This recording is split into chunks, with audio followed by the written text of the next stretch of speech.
ഇതാ വഴിയല്ലേ?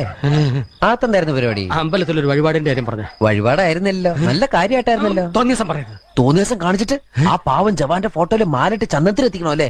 പുരുഷേട്ടനെങ്ങാനും അറിഞ്ഞാ പിള്ളേച്ചന്റെ ഫോട്ടോയില് മാലിട്ട് ചന്ദനത്തിലെത്തിക്കേണ്ടി വരും. വീട്ടിൽ വെച്ച് ചതറിക്കും. നാട്ടുകാരെ വിളിച്ചു കൂട്ടിട്ട് മോൻ എന്ത് കിട്ടും? എനിക്കൊന്നും കിട്ടില്ല, പിള്ളേച്ചന് കിട്ടും. നല്ല അസല് പുതുക്ക്, വലിയ നിലവിലുള്ള ആളല്ലേ, എല്ലാരും ഒന്ന് അറിയട്ടെ എന്ന്. നീ എന്റെ മാനം കളയരുത്. നിനക്ക് എന്ത് വേണേലും ഞാൻ തരാം. എന്ത് തരും? എന്ത് വേണം?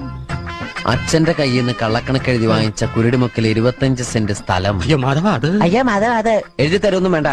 അവിടെ ഇത്തവണ എനിക്ക് വിത്തർക്കണം, അതെന്റെ ഒരു മോഹം. ഞാൻ പടവല വിട്ടിരിക്കുക. ആയിക്കോട്ടെ, അത് വിറ്റ് കഴിഞ്ഞാൽ എനിക്ക് വിത്തർക്കാലോ. ഇറക്കാം. പുറപ്പെടാം. പോകാൻ വരട്ടെ. ഇതൊക്കെ മറക്കാതിരിക്കാൻ ഞാനൊന്നും കൂടെ തന്നാലോ? വേണ്ട, ആരും കാണൂല. വേണ്ടെന്നേ. എന്നാ ചാടിക്കോ മോനെ. ഇന്ന് നീ അവിടെ കക്കാൻ കയറരുത്. ഇന്ന് അവിടെ നിന്ന് എന്തെങ്കിലും പോയ നാളെ അത് എന്റെ തലയിലാവും. ഓ, എന്നാ മറ്റന്നാളാവാം. അതിന്റെ പിറ്റേന്ന് എന്റെ തലയിലാവും. സ്ഥിരാണല്ലേ? ചാടിക്ക. ഇതാ വഴിയല്ലേ?